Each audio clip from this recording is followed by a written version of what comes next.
battery should be inserted correctly based on the positive and negative sign. Make sure the machine is in the locked mode, that is, when you push it up, it's in the locked mode to insert the thread. The thread should pass from the bobbin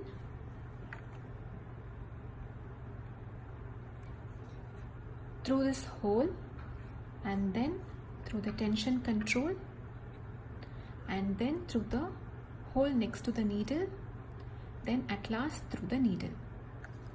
Also make sure the thread is tight, it should not be loose. You can push and pull the needle up and down by turning it clockwise and anti-clockwise. Now pull it down, it's in the unlock mode to start stitching.